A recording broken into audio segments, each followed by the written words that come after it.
Hey everyone, my name is Tyler Teague. I'm the owner and operator of Triple T 3D Designs, and today we will be going over 5 things I wish I had known about 3D printing before I started. If you don't mind, go ahead and like, comment, and subscribe onto this channel. And without further ado, let's jump right into it. So the first question that I always get is, Tyler, can you make money from 3D printing? The answer is, of course you can. There's many ways to make money through 3D printing, but there is one thing that everybody needs to know, and that is it's gonna take a while. It's not one of those things to where you can buy a 3D printer one day and then quit your job the next. I still have a full-time job as well as doing this, but yes, there are ways to make money through 3D printing. Some of the best ways that I've found to make money through 3D printing is actually getting in touch with your local community. I know it sounds weird, but the best way to do it is to get involved in your local farmers markets, your local flea markets, any type of festival that your community has. Go ahead and get involved in it.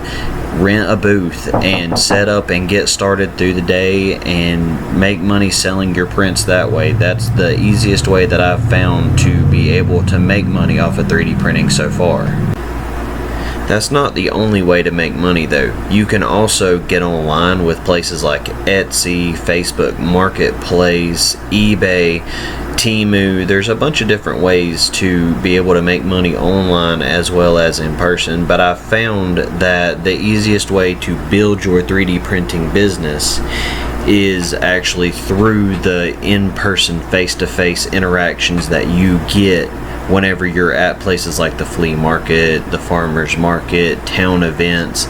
And plus it also helps bolster your community. It helps get everybody else around you involved in what is essentially an art form. 3D printing is an art form. Along with it being an art form, there's so many things that you can do with a 3D printer. For example, if you have a D&D campaign, you can 3D print your minis, your map, your bosses, everything like that. If you want to make Marvel or DC memorabilia, you can. If you want to print life-size figures from your favorite anime, you can. If you want to 3D print a castle that you can set on your desk, you can do it. If you want to 3D print tools for your house, you can. There's so many different things that you can do with 3D printing, and that's why it is such an amazing hobby, art form, and business if you work it correctly. The second question that I always get is, what printer should I buy? Well, that's actually a very complicated question. There's a lot of things that go into it. Number one is, how much money do you have to be able to put into a printer? I'm not talking you spending your entire life savings on a 3D printer. I'm talking how much can you realistically put into a 3D printer without hurting yourself financially. Now, if you don't have as much money like what I was whenever I first started, you can always go with companies like Creality. They have amazing printers that are very high quality, that are cheaper in price. That's how I started out with my business, actually, with a Creality Ender 3. It was $136 online. It's an FDM printer. It was an amazing little printer for me to be able to get started. It was mostly for hobby stuff that I turned into a business. Later on, I moved into resin printing, and that's when I started to get into the more high-class printers, with printers like from Elegoo, who are still relatively cheap with their printers, but very good products, and they are resin, so there's a whole lot of extra stuff that goes into that with safety, health, but most of all, the quality of a resin printer is a lot better than an FDM printer. A resin printer can do things that an FDM printer cannot do. There's no debate in that, but FDM printers are amazing. So it honestly just depends on your price range as to what type of printer you should get.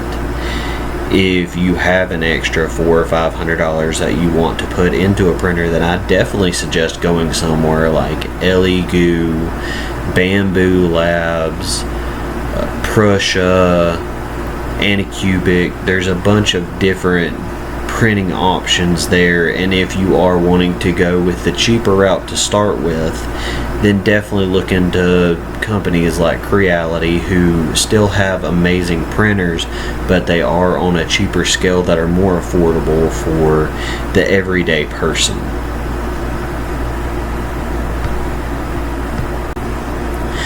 Number 3 would be learn your printer. I know that it sounds very cliche of me to say, but learn your printer. It's not all about, as soon as you get it in, opening up, jumping straight into it and printing off anything that you can imagine. Yes, you can do that, but I suggest taking the time to actually learn your printer. Go over the owner's manual, Google how to use the printer, Google other people using it, do YouTube videos on other people using that printer, and really learn the printer that you're wanting to use and the printer that you buy before you actually start jumping into it. I wish that I had done that whenever I first started out. I would have saved myself a whole lot of time, a whole lot of headache.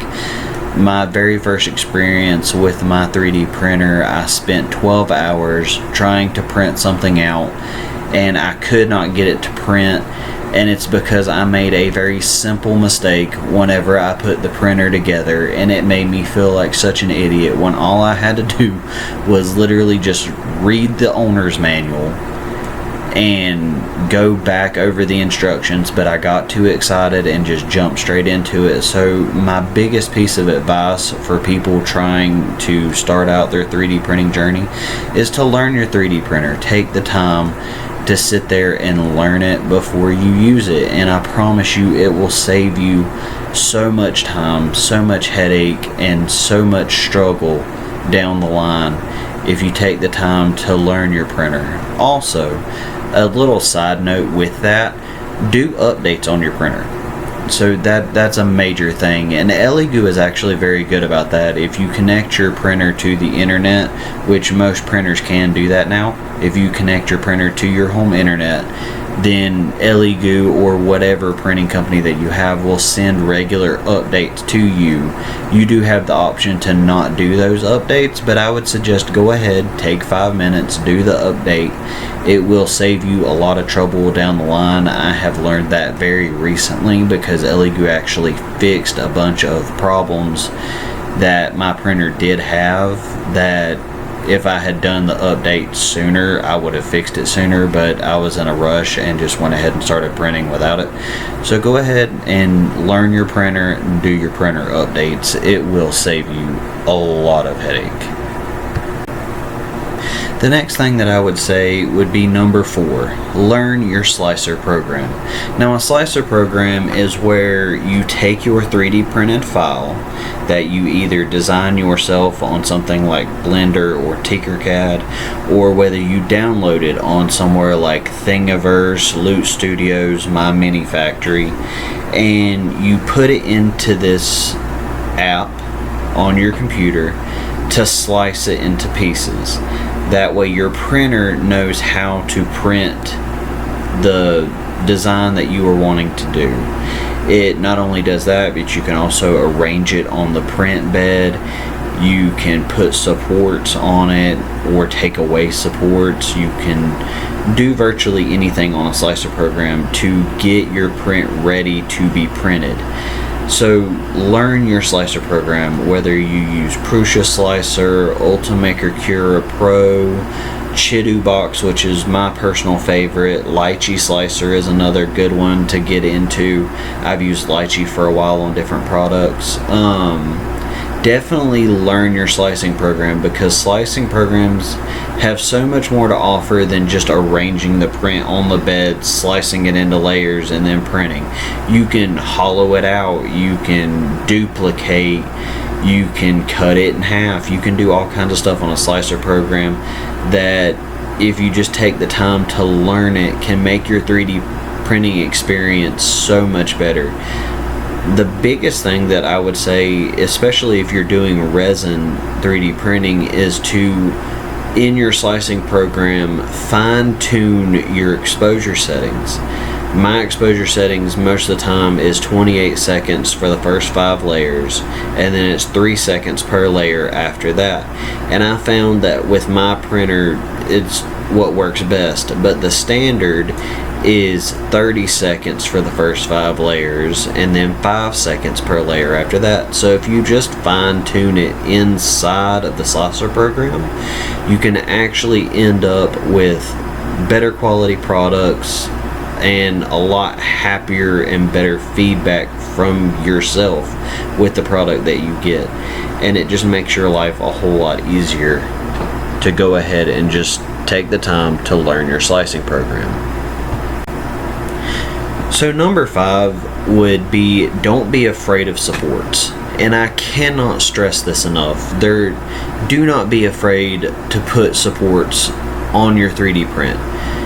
I know that whenever you look at it, you're like, oh, that's just wasting material, whether it's FDM, PLA, or whether it's resin. Oh, all it's doing is just wasting my material to put extra supports on there.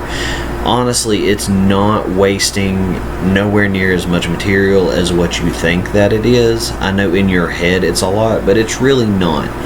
And not only that, if you put your supports on there, the better chances of a print success with one of those 12-hour prints that you do not want to fail 11 hours and 58 minutes into it. So if you sit there and you're looking at your print and you're thinking to yourself, should I put a little bit more supports on there? The answer is yes. Just always put more supports on there if you feel like you need to. Don't be afraid to do that. It's not going to mess up your print. It's not going to mess up your print time, and it's not going to eat away at your resources like you think that it will. Just go ahead and put the extra supports on there if you have questions about it. It will save you in the long run, because I have had those 32-hour prints where it did not mess up until 28 hours into it, and then I have wasted every bit of that material to make up until that point.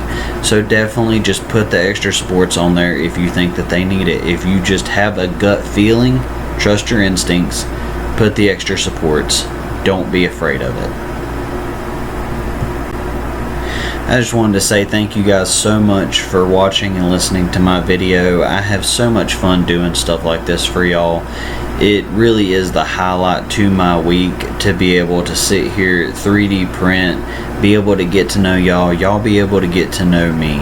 And for future, just please comment anything else that you want to know about 3D printing. Go ahead and put it in the comment section. I would love to do other videos on things like this to be able to get everybody as far into 3D printing as possible.